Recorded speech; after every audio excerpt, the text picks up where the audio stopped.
Well, good evening, everybody out there in YouTube and Facebook Live land. Howdy doody. Welcome to the Studio Rats Live Q&A. My name's James Ivey. Is it Paulie Drew? He definitely is. Hello, everyone. Nice to see you. Nice to be here. No guest tonight. You have Paul and I, quite frankly, and we are going to be your studio stroke production stroke songwriting stroke guitar playing recording fairy godmothers, maybe without the wings. Definite fairy. How's your week been, buddy? Good. Well, you came over on Friday. That was all right. I did. We had a very busy day, didn't we? God, I tell you what, didn't it just? I don't know about you because I'm not actually. Like we work on our own, in solitude, as it were. But you get someone over, and it's quite exciting. Like normally, it wouldn't have been. I'd be like, "Oh, James is coming over." Do you know what I mean? Thanks. Yeah, it was good. I think we're going to do more of those sort of things, aren't we? Because it seemed to be quite good when the two of us are in a room. Now, for the time that we can still be in a room at the same time. Yeah. You might have to be part of my bubble, mate. Yes, definitely. Well, it's funny because Harrison's school, there was a note. My son's called Harrison, by the way, if anyone is actually listening. It might just be us two just talking to each other. But there's 9 people listening, apparently. Oh, nice. There's 9 people listening. Well, ask some questions, Pete. 9 of you. Let us know who you are and say hello and tell us where you're from. 10 that's 9. Hey, and it's going up. Anyway, so where you're from. Yeah, Harrison's. We just got a note from Parent Mail came through just literally before we started this, just saying that someone's got it in the school. So, but I guess it's everywhere at the moment. So now we're thinking, okay, well maybe we won't send him in because of his illness and stuff. So we might keep him off and stuff. Anyway, more fun things. Anywho, so we had a great day Friday. The first fruits of Friday's efforts have gone live, and I think it's fair to say people like it. I think so. It was a really good video. For those of you who haven't, good evening, Phil. Good evening, Simon. Hi, guys. The first love is in. It's great. Oh, Lymington. Oh, I've been begging my wife to move to Lymington. Is it nice? Lymington. Oh no, Lymington's right on the New Forest, isn't it? Yeah, lovely. Lymington. Yes, Lymington's very lovely. Next time I'm down there. Next time I'm down there, Phil. Yeah, we go down there often. Beautiful part. Yeah, it's lovely down there. So the first part of our Paul and James's day of fun, and for the friends reference there for anybody, we recorded some acoustic guitar. Your very lovely Takamine. With this baby. Yeah, show it. Show that.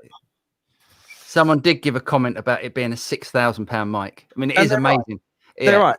It is just a beautiful thing. This is the Myberg M1.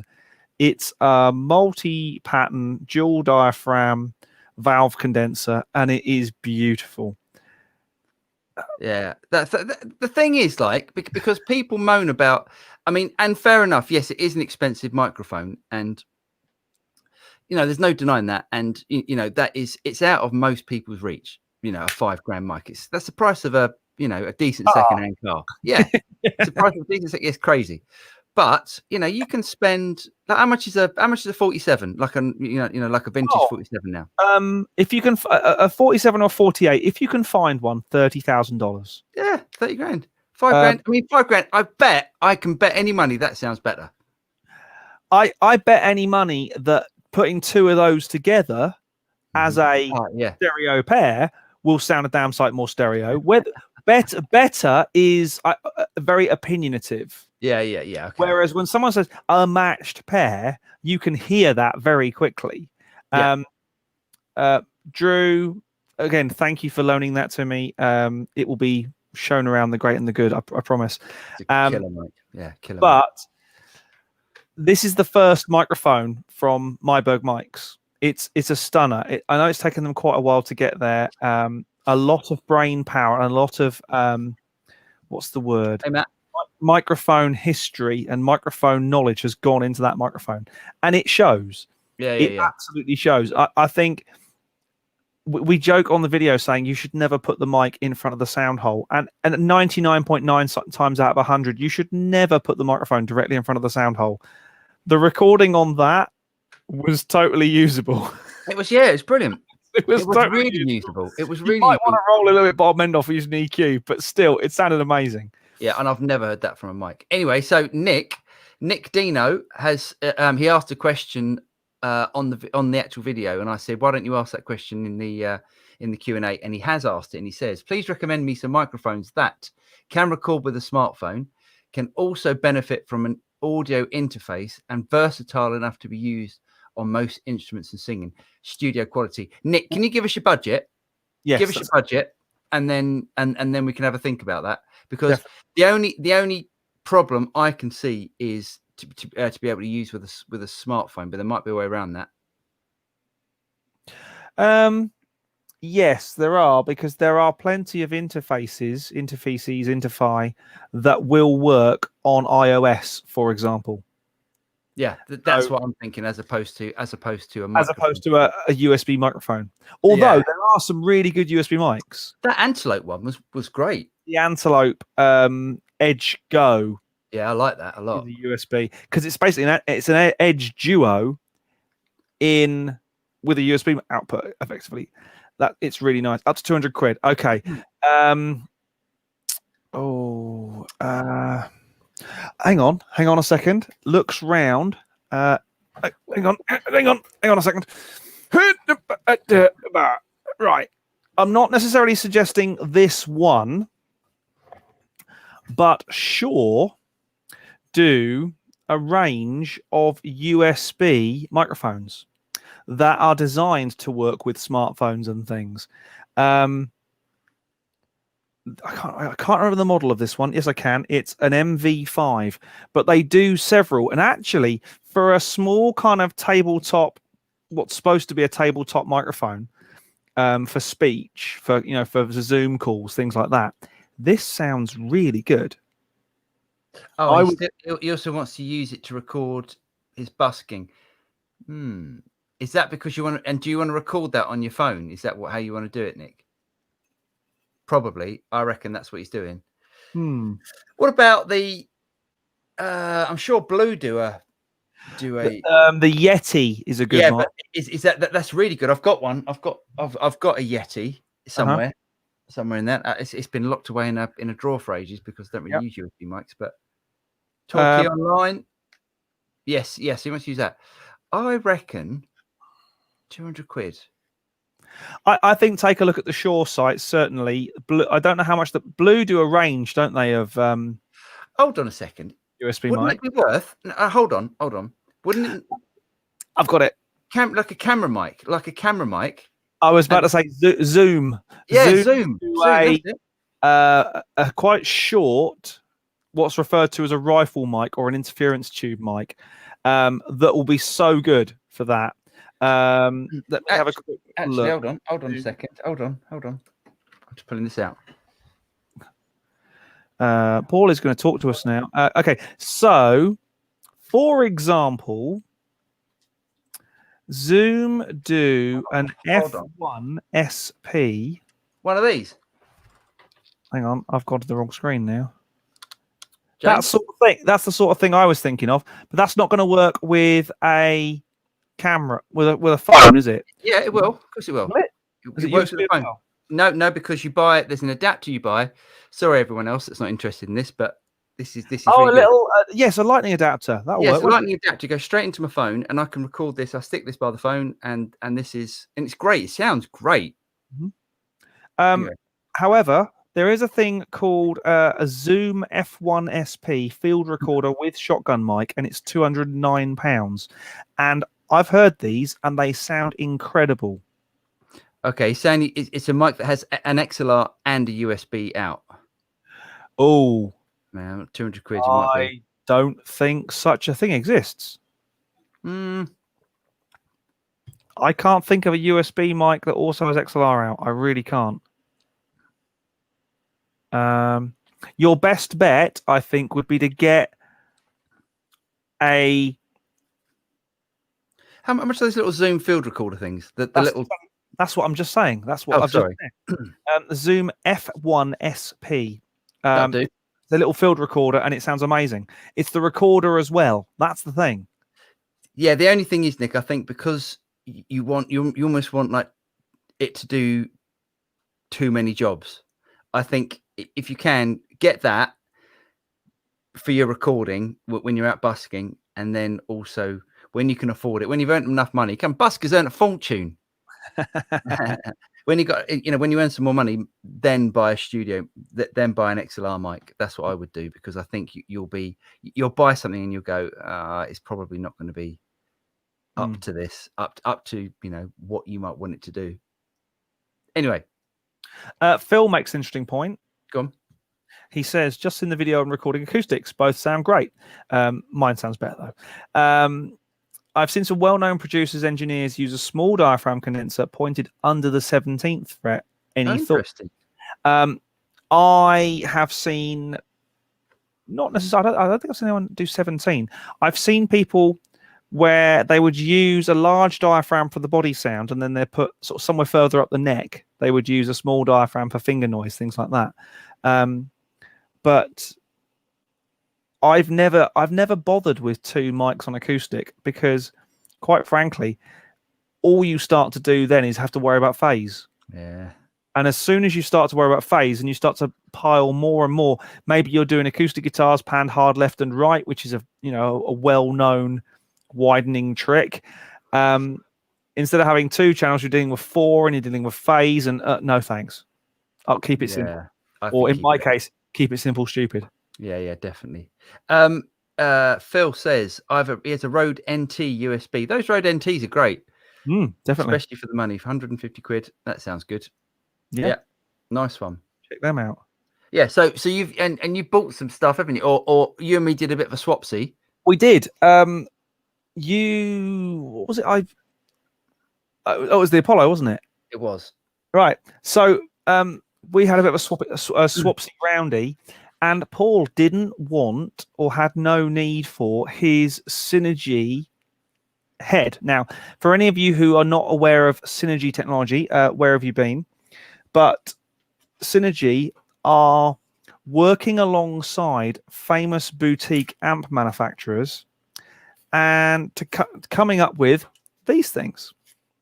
Little modules that instead of having to buy a brand new head or a new preamp, you buy a new one of these for 350 quid, and you slot that into the head unit. There are a couple. They've got one with 2 slots, one which I think that's 50 watt. This one has got a clean channel and a slot, which is 30 watts. Absolutely perfect for the studio. And it came with this one, which is the Dumble module, which sounds amazing. Yeah, it does sound great. But I thought, do you know what? I've always wanted a Bogner, and I've always wanted a Bogner Ecstasy, and they do an Ecstasy model. So I ordered that, and it arrived today, and it sounds absolutely mind-blowing.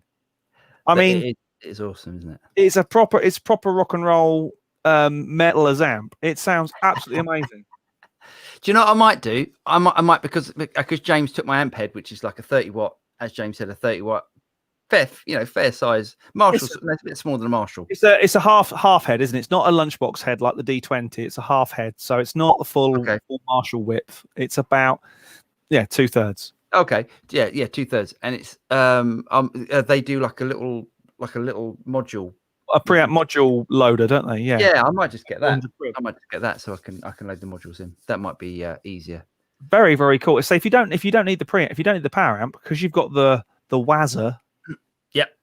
You don't need the power amp. I don't know. I don't know if I do. I don't know if that works like that. I wonder if you can just put a module in, like a preamp into it. A preamp into it. I'll have a look at that. I would have thought so. I don't know. I normally just run actual sort of powered, heads going full power in them. I bet you could. Okay, well, there's one to try, but certainly it sounds amazing, and especially when you think that how much is a Dumble amp these days? If you could get one, 200 grand. How much is a Bogner these days? A couple of grand. How much is a Soldano? That's the next one I want to get. Well, Couple four, grand. if you, new one. They do several, and I'm just thinking for the level of player that I am and the level of people who I'm going to get in the studio, 300 quid for a module to say, oh, let's swap out and put a Bogner in, let's put a Plexi, let's put a, is far more economical than, you know, 1,000 quid for a head every couple of months. I could buy a couple of these, you know, a month and have a nice little selection of vintage amps, and they're very authentically done. They're actually properly done by Synergy and the company who they're working with. It's not like they're not supposed to be. They actually work with them. I mean, apparently the Bogner Ecstasy module took 2 years to refine. Did it? To the point where it sounds amazing.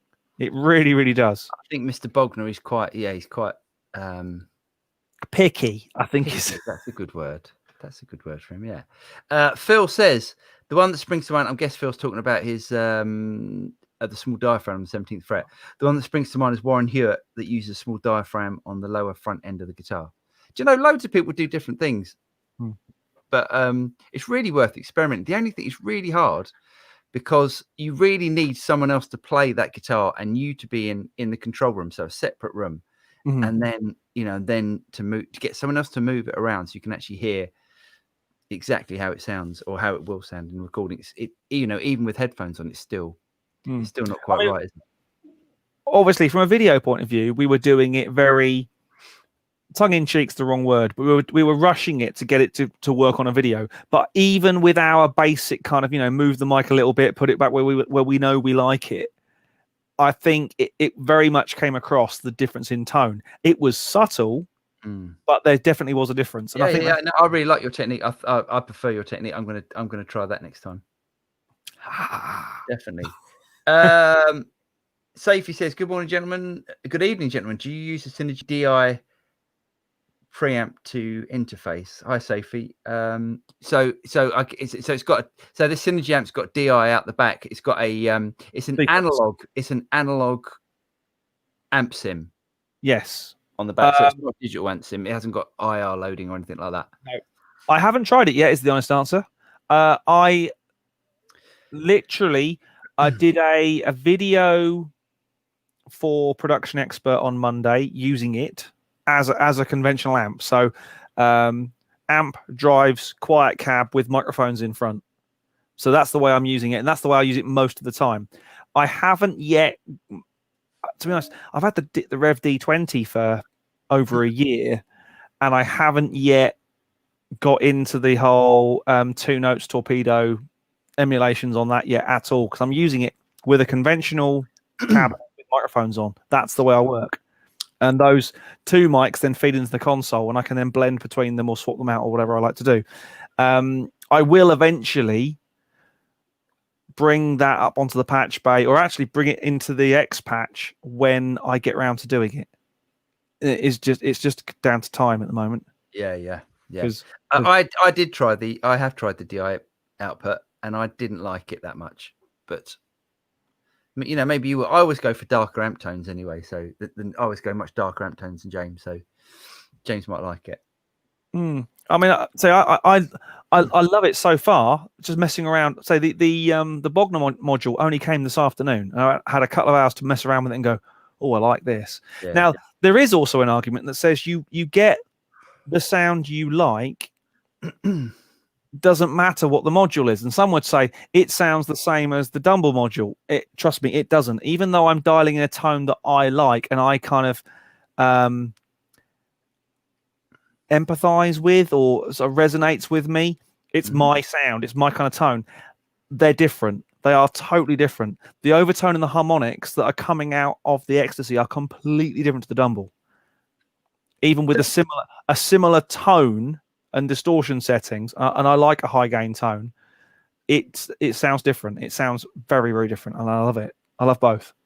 Awesome. There's going to be a little pile of them very soon. I've got 2 at the minute. I can see in a couple of weeks it's going to start piling up. I'll need a little shelf for them. Nice.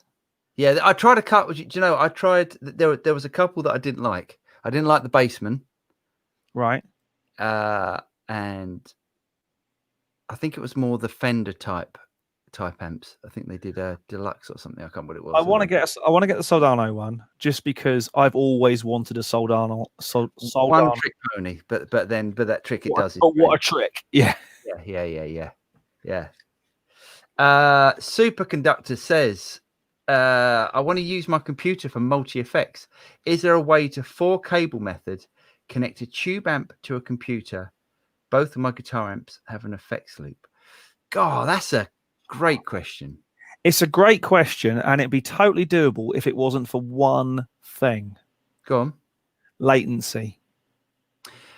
Yes, but if it's using reverb, I'm not sure that matters. Okay. I think you could do it. I mean, you could definitely do it with something like an Apollo. Could you explain the 4-cable method? Okay, so guitar into amp. Yep. Send and return. That's 3. Mm-hmm. What's the 4? I'm trying to. I don't know what the fourth one is, because you normally have, say, guitar into amp, amp, effects loop, out, effects loop, return. Yeah. The fourth one is the fourth one amp to speaker or amp to. Maybe that's the spare in case one goes wrong. Yeah, I've worked with those guitarists. I don't know. 4-cable method. No. I know this is not. I think we're right, but I can only make 3 cables. Superconductor. Yeah, no, there must be something else. Superconductor. Can you just explain? Excuse our stupidity.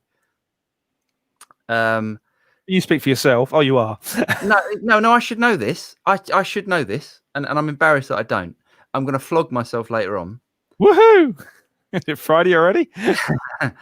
4-cable. I know it's called the. Oh, no, hold on a second. He's using 2 amps. He's using 2 amps. He's using 2 amps. Right. Okay. 2 amps. Yeah. Okay. No, 4-cable. 4th cable to amp. Effects loop return. I think. Okay, so superconductor. Can you just say yes if we're right? So, guitar plugged into 1 amp. Send. Return into the other amp. Return.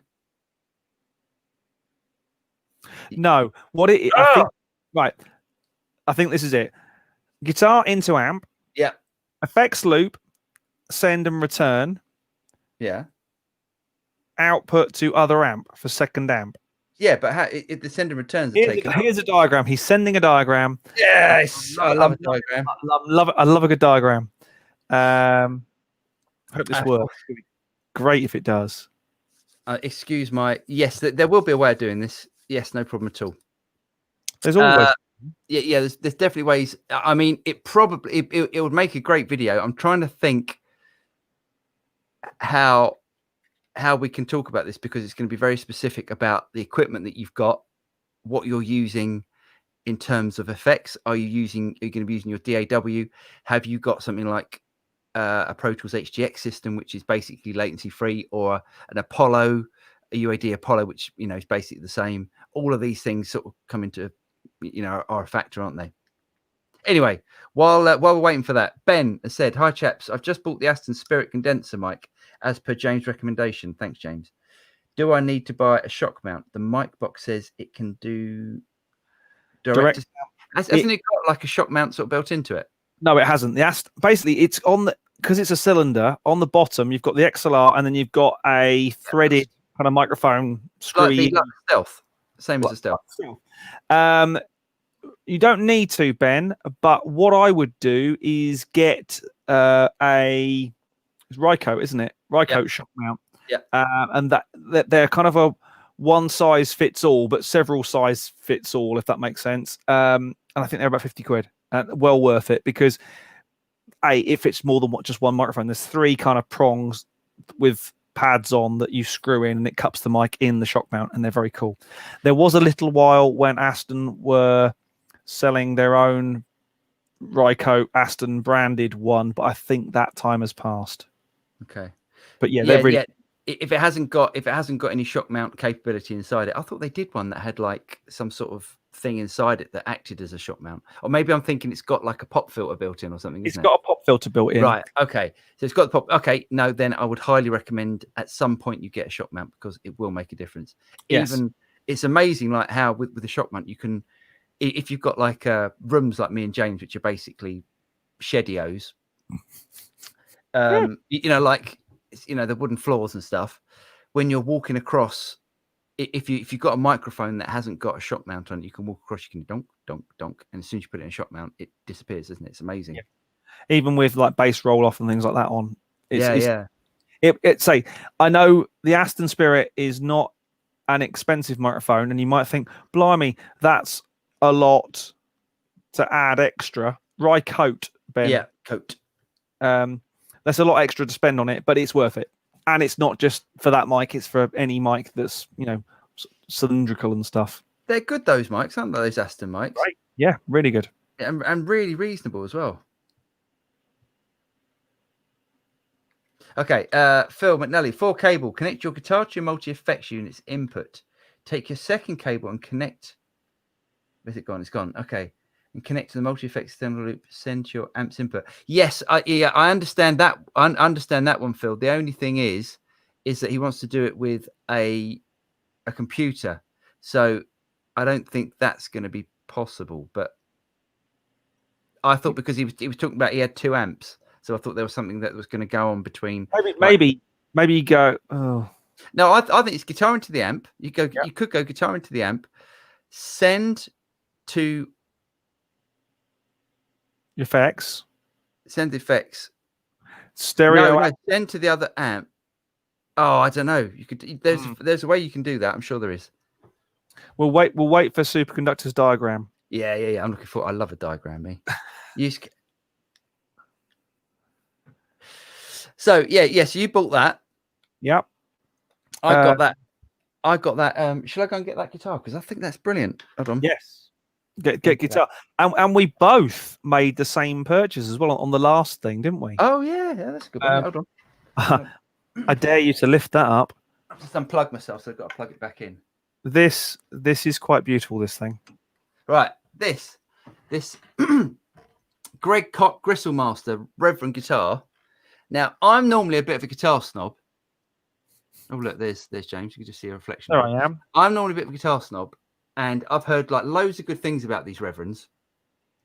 And the reason I wanted it was because it's got these Fishman Fluence pickups in them, which are basically silent pickups. And if anyone's got a telly, they're quite aware of they're quite noisy, or can be quite noisy. And this is absolutely brilliant. And also, they're not cheap, but define cheap. I think they're about 1,400 quid, something like that. So they're not cheap at all. It's not like a cheap guitar, but it's not. I'm normally like a bit of an American guitar snob. It's got to be an American guitar. And this is, I think they're Korean. And it's amazing. Like the quality of the components, the setup, the way it sounds and everything, it easily competes with my Telecasters. It certainly sounded nice when you were playing the other day. It's so good. And yeah, it does sound different. It's got way more poke. And with that it's got a little button there you can push in. And it's supposed to take it from a 50s telly to a 60s telly. It doesn't, because I've got 50s and 60s custom shop tellies. It just gives it like a slightly different tone and a massive, well, not a massive, but it gives it a boost. So it's almost like a little boost button you can switch in, which is really handy. It's like if you're playing rhythm, and then you want to just do your solo, just push the button and you've got your lead tone. It's brilliant. Nice. And yeah, and quality wise, I couldn't recommend these highly enough. They're absolutely amazing. Unplug myself again and put it back. Very nice thing. Okay, Superconductor says cable 1, guitar. Oh, he's gone again. I'm back in a sec. Hold on. Hang on, he's coming. I'm back. So 4 cable method, guitar into computer. Hold on, I want a diagram. Well, I get the feeling we're not going to see a diagram through the stream. No, we're not, are we? Okay. Cable 1, guitar into computer. Right. Cable 2, computer to amp front end.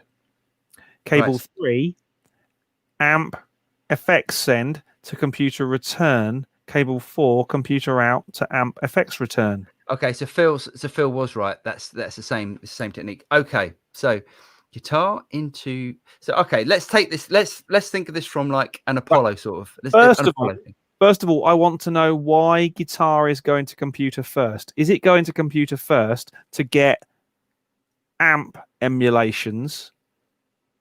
No, he's using an amp. So why is it going to computer first?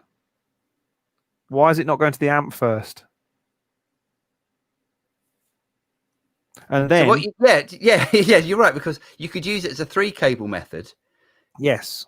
And that would definitely work. So Yes. why do you need to do? What now? If you're going to the guitar, and if you're saying you're using the amp, the computer as the effects, so you're going from guitar into computer to give you the amp stroke head emulation. You're then going into the front end of the amp. Why are you bothering with that stage? Why are you just not putting the effects in the whichever amp simulation software you're using? Be it, help me out with some. What's that? Well, well, anything. The BX digital, that sort of stuff. Frameworks. That, I mean, there's loads. All the dedicated guitar software like Guitar Rig and things like that. Yeah.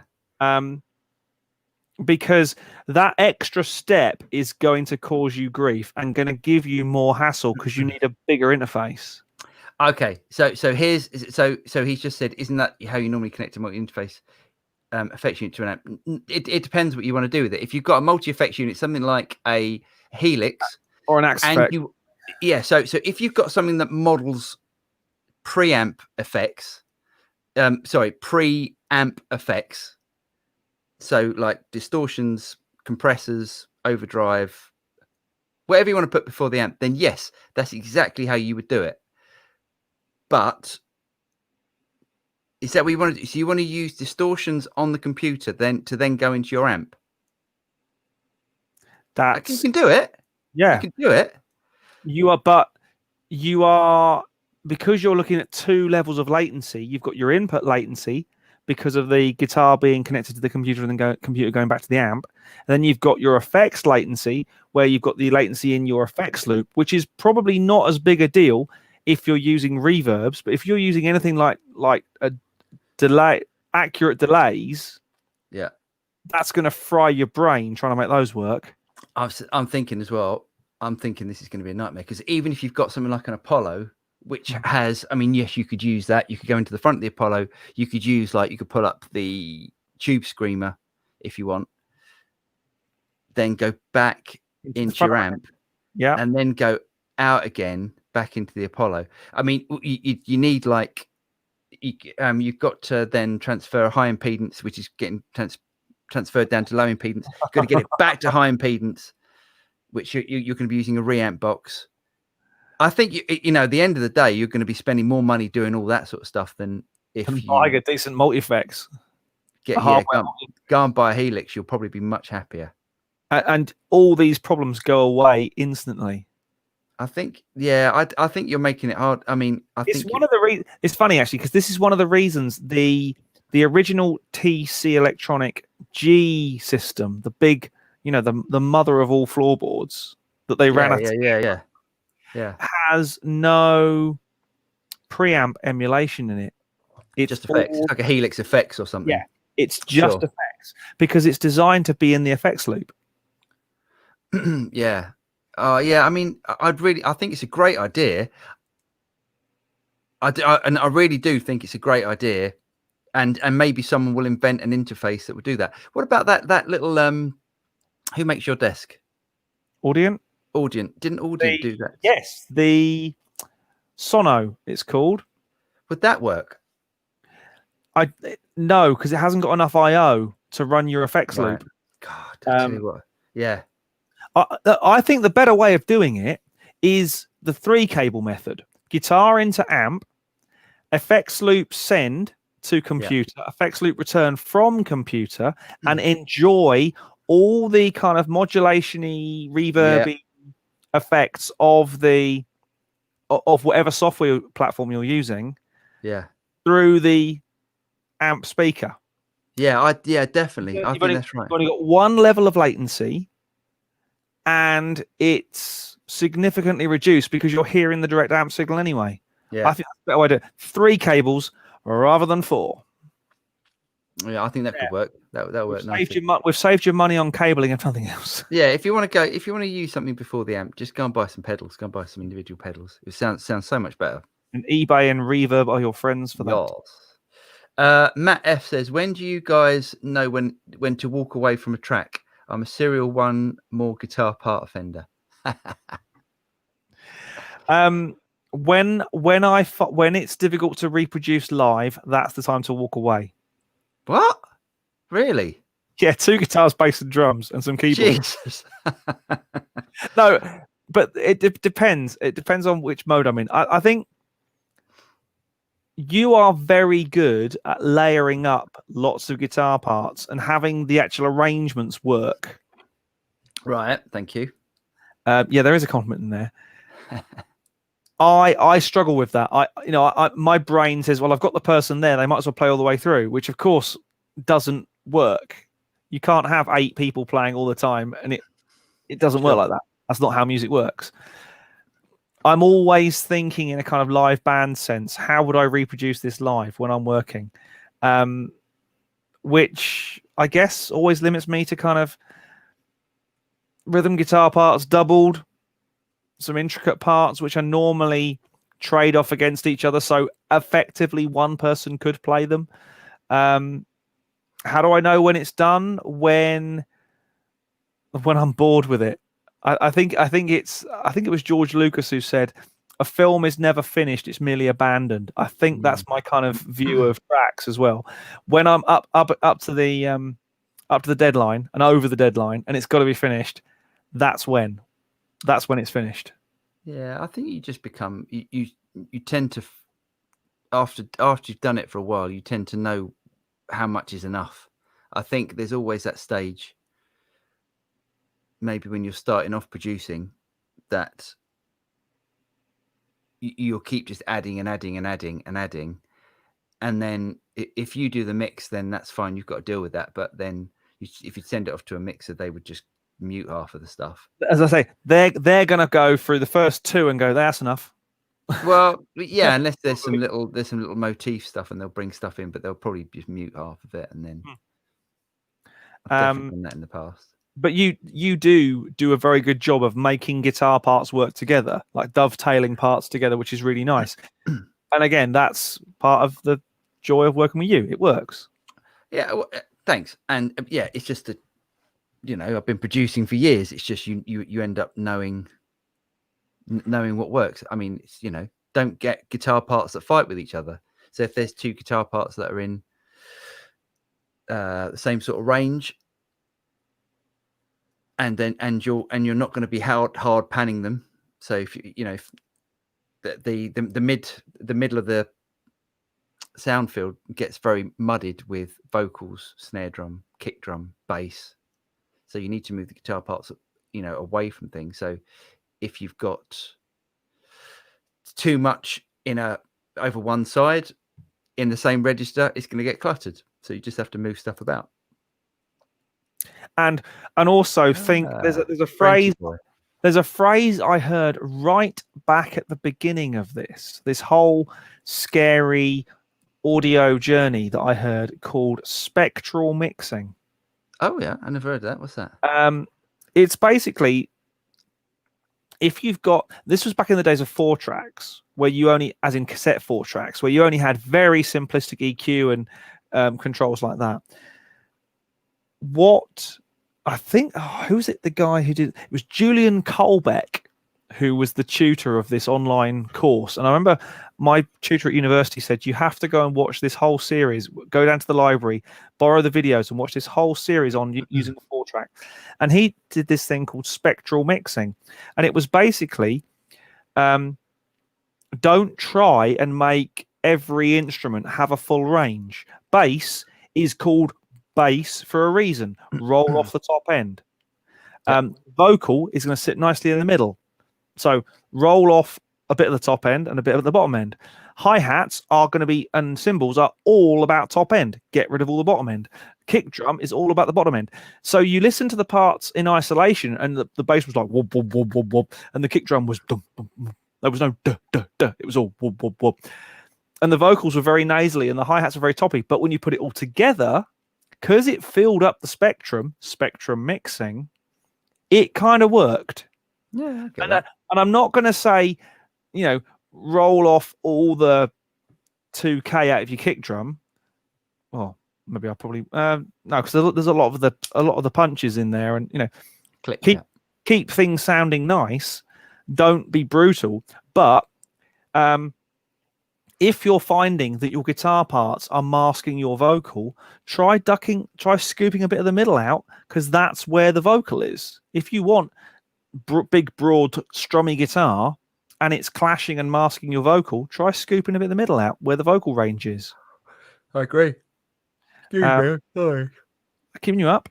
A little bit. So, yeah, I mean, I think everything can work. Everything in moderation, including moderation. Yeah. I think it's a bit different then, though. I mean, if you're straddled, it is a little bit different talking about a 4-track to talking about, a full frequency DAW, which is what we're used to now. With we can have half the time, but the theory is good. That holding the theory of making sure that things aren't masking one another is really good. There's some great features in the latest version of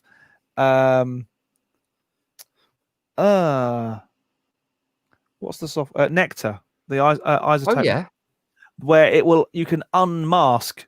You can get you can basically, using interplugging communication, IPC, they'll talk. The two tracks will talk to each other, and the vocal will cue what EQ to deduct from the keyboard part, for example. I want to try that. I've never tried that. That sounds amazing. It is amazing. It's very. It sounds like easy mixing. That sounds brilliant. Love that. Yeah, Nectar is all about easy mixing. Yeah, great. Yeah, I'd love to have a go at that. Well, starting points, I think, is better. A good starting. Yeah, excellent. Brent. All right, Brent. He's in the house. Brent in the house. He's in the northeast. Are they locked down? Huh? Are they locked down up in the northeast? He must be. Yeah, Brent should be locked down.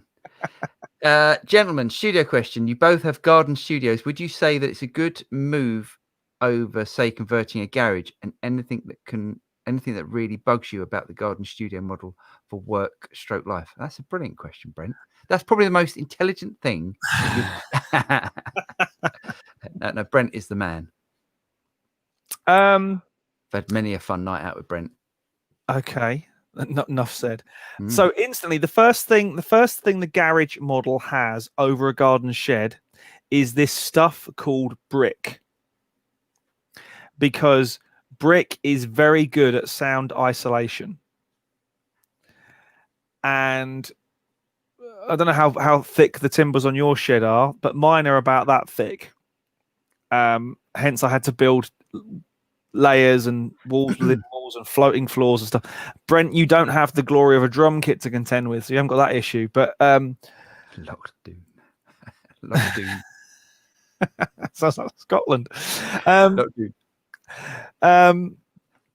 But there are, the thing I like about a garden shed is it's not like walking into a garage. I didn't have to knock windows in and stuff like that and make nice doors out of an up and over garage door and stuff like that. It was something that I built in the far reaches of the garden. Now the thing about garages is they tend to be at the front of your property, not necessarily where you want to be putting tens of thousands of pounds worth of studio equipment. Yes, first thing I would suggest to anyone having any studio, either in their house or in a outbuilding or garage, get an alarm, a really good one. Yeah, definitely. If you can afford it, get a monitored alarm, as in one that calls the authorities if it goes off.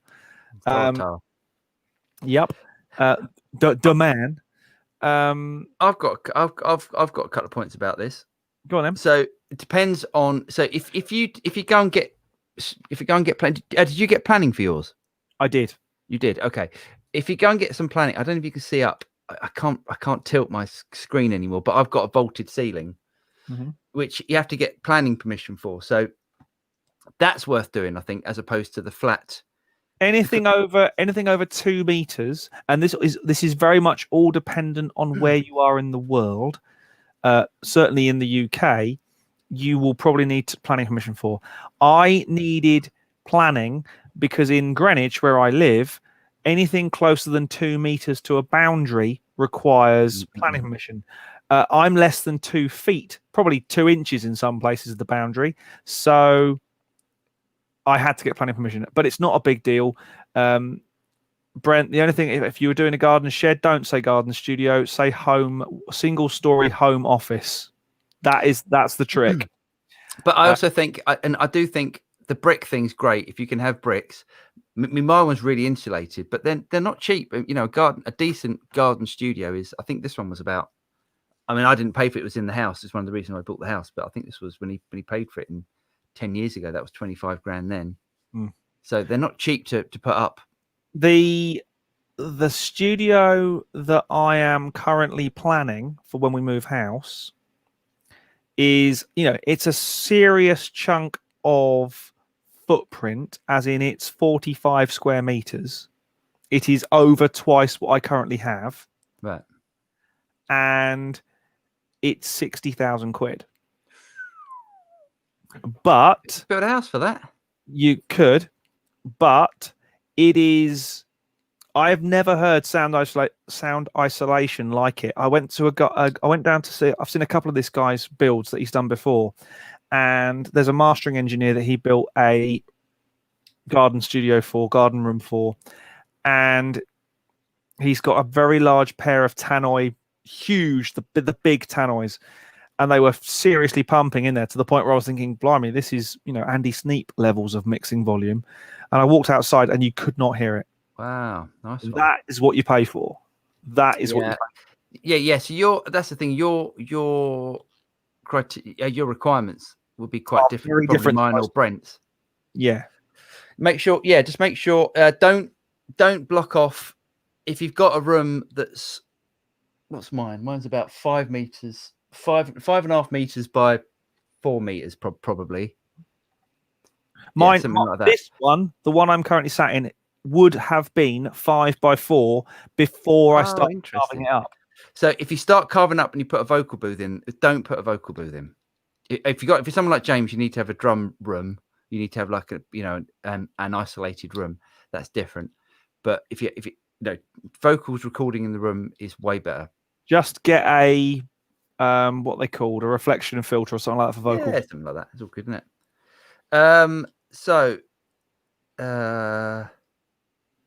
Anyway, I thought you were moving in with your Mrs. Brent, so it's about time you did that. Harry says, quick question, both of you: your favorite clean amp sim? Oh, clean amp sim. There aren't any good ones. That's a really good. It is true, actually, because amp sims sound they all want to break up. Because I think that's the hardest thing about a good amp sim is getting a clean sound. I think Brainworks do an amazing job at high gain stuff. Yeah, I think. Really good. And the Universal Audio stuff is really good at that kind of mid-range grit, like the Fender kind of the bitey tones and the kind of the GAV kind of that sort of Selmer-y, Voxy kind of. What Amp on the Verge? Amp sort of just pushed a little bit. I know what you mean. Yeah. That's what I like. You want for super clean, you want a JC120, and I don't know anyone who does a JC120 model. Or the Fender Deluxe, the UA Fender Deluxe is supposed to be super clean, but I can't get it to do super clean. I've never been able to. What about have you tried the PT? I don't know if it's just UAD. Oh, the 11 plugin. That's a great clean. Is it? Yeah. I don't know if they do anything other than Pro Tools, but hold on a second, because you just said the 11 plugin. Mm-hmm. Get the Helix plugin. Helix comes as instead of a rack or a floorboard, it comes as a plugin as well. Caveat for that. Go on. Don't use the Helix speaker emulations. Yeah, definitely, without a doubt. Yeah, What I you would said do, what I asked. I've asked this of it's line 6, isn't it, Helix? Yeah. I've asked this of line 6, and I said, why do your speaker emulations sound, quite frankly, so bad? It's because they're all done microphone dead center of the cone. Ah, is that what it is? That's why they sound so bad. So if you use the 11 cab emulations or any other cab emulation you can get, a really good one is to use the the DB33, the Leslie emulation with the guitar. Yeah, but he might not be Pro Tools. He might not be Pro Tools. He might not be Pro Tools, but use. You can't get the 11 rack for you can't get the 11 plugin for if you anything other than Pro Tools. I know, but certainly use the Helix as the front end, and then any other speaker emulation. I think the Helix. I think the Helix is great. The Helix has got some really good sounds in it. The effects and the front end is great. The speaker emulations are not so, in my opinion. I think they do a demo as well. Go to the Line 6 website and download a demo and try it out. Mm-hmm. Yeah, lots of choices. Safety says, what do you consider as being regular and important for maintaining your studio equipment against time and wear, dust, and how frequent? Wait, why are you laughing? Oh yeah, because you don't maintain anything. I do. I maintain everything. I am not very good at cleaning and dusting. Aren't you? I'm terrible. Oh yeah. Dirty boy. My maintenance regimen for the desk is I bought a Dyson, one of those little Dyson handheld hoovers. Oh, posh. With the furniture adapter on, and that's what I go over the console with. Just the console, yeah. The console, the floor gets mopped. The racks get paintbrushed, as in a nice big paintbrush to get all the dust off. And then do you hoover up that dust? Yeah, of course I do. Oh, okay, that's all right then. Yeah. Best thing you can do to maintain a clean studio is manage your cabling, because dust bunnies and cables are like, they do. Wow. They love it. They love it. Manage your cables properly. I mean, I've had an awful lot of cable changing recently. The new studio, one of the things I'm going to put in is proper cable ducting through the floor. So from the back of the racks, there'll be 2 racks either side of the console. So none of this stuff up here anymore. It'll all be kind of ground level. There'll be 2 racks, and they're going to be ducted into the floor, running around to the back of the console where it will come out of the floor and into the back of the console legs and up and proper. It will look amazing. Nice. Paul Fierro says, don't vacuum cleaner nozzles generate scary amounts of static that can fry chips. I have no idea. Every day's a school day. I'm learning stuff. I don't know. Maybe I've never had any problems. I've never had. I mean, I'm a bit of a clean freak. You are, and I've never take my shoes off going in the studio. Bloody right. He had an absolute. You nearly had an epileptic fit when I brought in one of the flight cases. Well, cheers, Matt. If that's what you need to do, mate, off you go. Bye bye. Dear, there's always one, isn't there? But it's always him as well. He nearly had an epileptic fit when I dragged a case in where the wheel had been on the grass, and it put a little bit of mud on the mat. It was unbelievable. It was like that big. It's like a little muddy skid mark.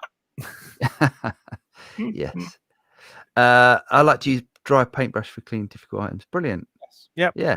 Dry paintbrush. I didn't know that about vacuum cleaners, but I think when they used to have different motors in them, I think that was an issue. I don't think that's the same case now. Certainly not with a Dysonite, because they're particularly clever and nice.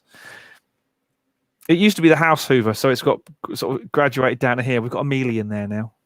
Oh God, you're all the posh, aren't we? So posh. Come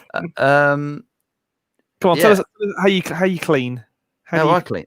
I just clean, like at least once a week. I just hate dust. Once a week. Yeah, once a week. Blimey! I had a clean when I changed jobs. I had a clean after when I went from production expert to doing my own thing. Right, didn't make you feel dirty. Yeah, when I had the desk taken apart the other day, when we had to take everything off, obviously I gave everything a clean then. Right. Yeah, it's nice and tidy in here now. Nice. Floor. Nice. The problem with transient spaces where stuff. I mean, if you've got a studio that's a bit like yours, where it does tend to it goes in and it stays in. Yeah. Whereas a lot of my gear is transient, so a lot of it's in racks and it's ready to go, and it needs to go to so and so to use the APBs or whatever, or the interfaces might be coming in for a short amount of time for review or whatever. It's difficult. And say having a console is the world's biggest dust trap. Yes, but worth it. Yeah, we also, and we alluded to it earlier. We had one other purchase, didn't we, in the last week? Oh yeah. Yeah. Have you got yours out of its box yet? No, mine's gone into storage because I got nowhere to put it. It's one of those. I saw it. You said get it. Yeah. Mine arrived the same time as yours last week. Jen nearly had a heart attack when this enormous coffin-sized box arrived. It's a monster, isn't it? So should we tell people what it is? Can you show them what is yours there? Back at the back, isn't it? Oh God. Don't worry. No, I'll do it. I'll do it because it's I'm going to unplug. I'll tell them what it is. Okay, I'll unplug. The beautiful people at Guitar in the UK had an amazing deal. All I can think is that they bought an absolute job lot of 2x12 speaker cabinets. And Paul sent me a message saying, you've got to check this out. It's a 2x12 Yamaha speaker cabinet. We think it's got eminent speakers in it. We haven't been able to take a look at it yet. But it's an absolute beast. And there it is. well, Paul has a hold on, we go this way. coronary. I'm in. Look at it. Look at the size of the thing. A 2x12 cabinet, and it was £99. You could not buy two Eminence 12-inch speakers for that. No, it's a stereo cabinet. I didn't. Stereo. That. So you can run it as a mono cabinet or switchable stereo. Yeah. So we had a bit of fun with that last week as well, with some microphones. That video is yet to come out because I haven't finished it yet. What a great deal! So if you like us, like guitar stuff, and you want to bag an absolute bargain, it's quite dark sounding, isn't it? It is quite dark sounding. But the bargain was, I think it was about £579 normally, and Guitar were knocking them out because obviously discontinued for £99. So 99 quid. It is quite dark sounding. But 99 quid for a 2x12 is okay. I think it worked out about £103 delivered. Yeah. Absolute bargain. So if they're still doing them, get one. Commission? I wish we did. Probably not. They're probably making an enormous loss on them for 99 quid. They've probably got a ton of them in the warehouse. Exactly. And they want the warehouse space back. Exactly. Yeah, because you can't make them. There's no way they've made that for that. It's a beautifully made thing. Yeah, it's really nice. And actually, it's similar colouring to the Synergy, so it'll make a nice pairing for the Synergy. That would look great, actually. Yeah. Superconductor. I think static depends on humidity. Less humidity equals more static. Oh, interesting. Well, every day is a school day. There's no shortage of humidity in here because obviously it's a wooden box with loads of power supplies chucking out heat. So, yes. It's lovely. Well, we've reached the hour. Unless anyone's got any more questions, we haven't had one Katana question. No, blimey. And actually, some kind of studio-y type questions, which is nice. Yeah. Go on. I was about to say, there are currently 21 of you out there. If you have any ideas for videos, or if there's any particular products you've seen that you think, I'd love James and Paul to have a noodle on that and give us their opinion, or if there's any techniques or anything that you think I've heard about, I don't know, mid-side or MS, or you've thought about trying stuff and you think is that legitimate or whatever, give us a shout. Hit us up on the comments on this video, or just email us. You can find us at thestudiorats.net. We'll make the content that's interesting for you. And the reason I say that is because the final video that I'm about to put together is something that has been asked of us, and it's, can we give the game away? It's stereo katanas, and it's awesome. Yeah, it's really good. Absolutely wicked. So that one will be hitting the electronic shelves fairly shortly. Yeah. So yeah, that was interesting, wasn't it? It was a very what was interesting is we shot it twice, but we kind of cover that in the video. So I'm not going to give too much. Paul Vieira says the TC Electronics Mimic looks cool. What's that? I'm gonna have a quick look. I think it's probably a new delay or new looper pedal. Probably a looper, isn't it? That sounds like it's a doubler. Okay, is it like a sort of 50 millisecond doubler sort of thing? Let's have a look.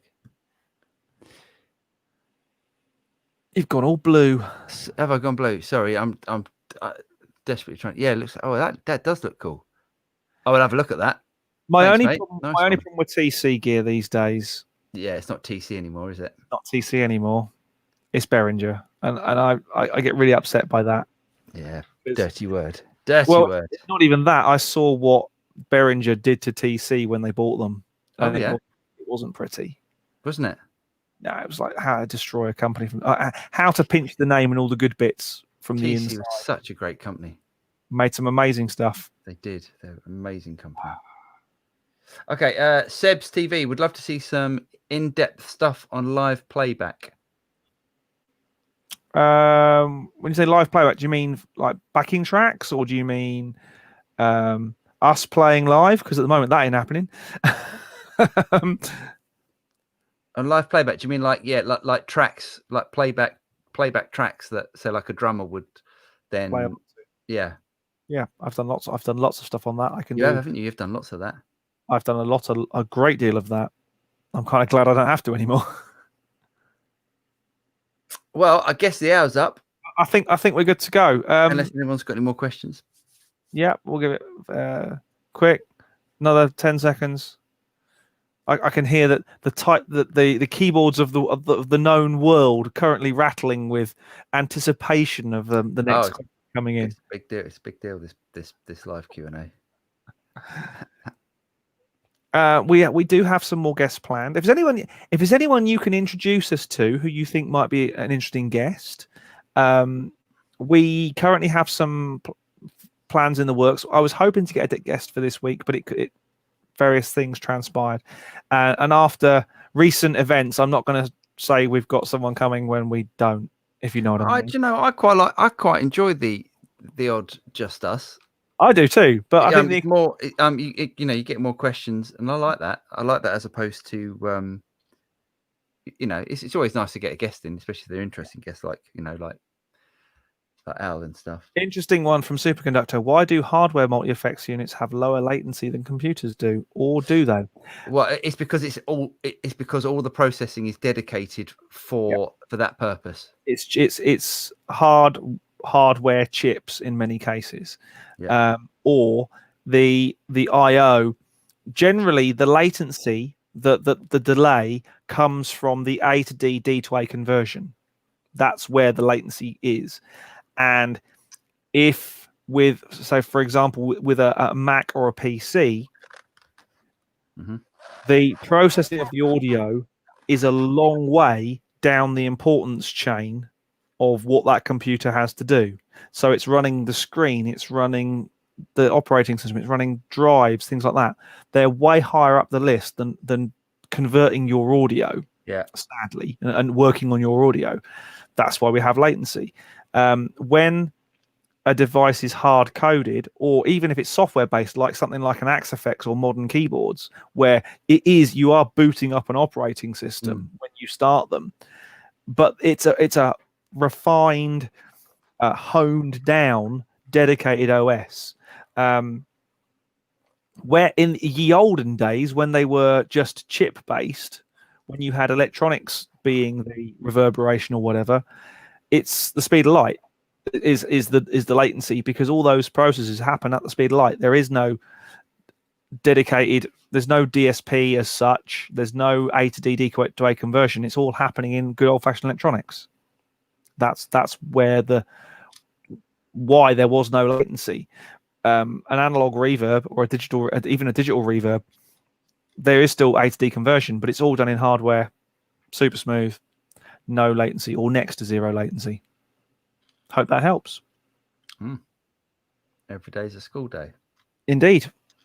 Well, I think I'm going to take my ball. I'm going to go home. Take your what? I'm going to take my ball and I'm going to go home.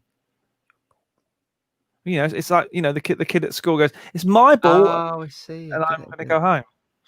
Yeah. Helix is great. Helix is great, or you know, something like an XFX, or Neural DSP are coming out with their new thing. Oh, is that coming soon? Yeah. We tried that out in NAMM, didn't we? You know, me and James tried that out in January. Yeah. The other one I really liked, that's because it's technology that I know and love. I love the head rush, and that's what I'm tempted to get. The head rush floorboard sounded amazing because it's all based on 11 rack technology, which I know is 10 years old, but they've kind of picked it up and run with it, and it did sound good, didn't it? Yeah. I think he was quite impressed that I knew how to program it, having never used it before, because it was just like using an 11 rack, and he was like, "You've used this before?" Yeah, it was good. No, but I am one of the guys who demonstrated the 11 rack for years. Oh, actually, the new one that's come out, which looks really exciting, is the Boss GT1000. Don't know what it's called. It's like, basically their GT1000 is like an XFX or a Helix or whatever. That sort of thing. It does everything.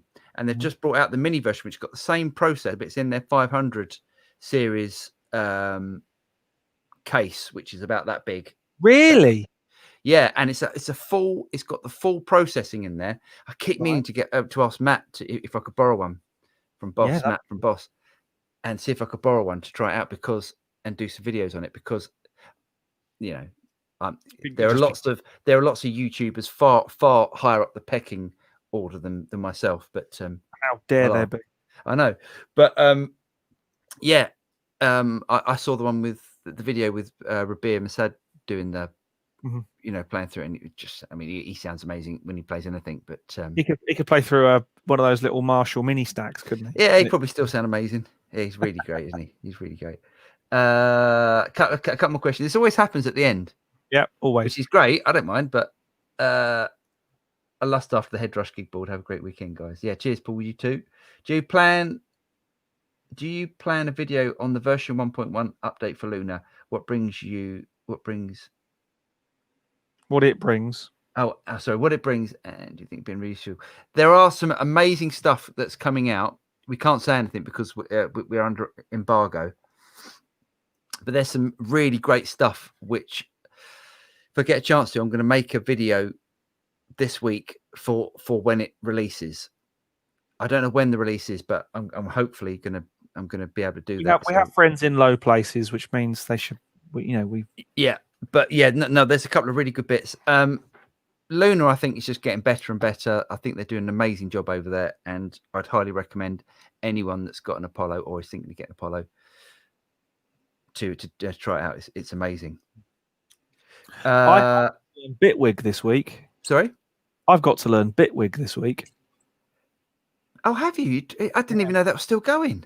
Yeah, I've got to learn Bitwig this week for a promo. Is it still being made? Yeah. Gosh, I've never even. Wow. Okay. Ron says, have you sought a Katana Dumble OD tone yet? That's gonna be a challenge, isn't it? Could be a challenge. That's worth it. The thing is, I can't work out what it is that's so special about a Dumble until you hear it. Because you could get a similar distortion sound. It's all the extra harmonics and the extra overtones that are in there, isn't it? I think that's a really good way of explaining it.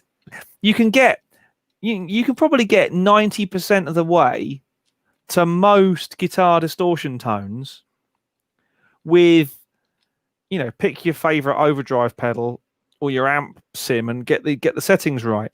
But it's the overtones and the harmonics, and that you get that lovely kind of amp cry harmonic thing. If you hit a harmonic using the Dumble module, and the reason I'm pointing to it up there is because just in case you didn't see earlier, that's the Dumble module for Synergy, and it's amazing.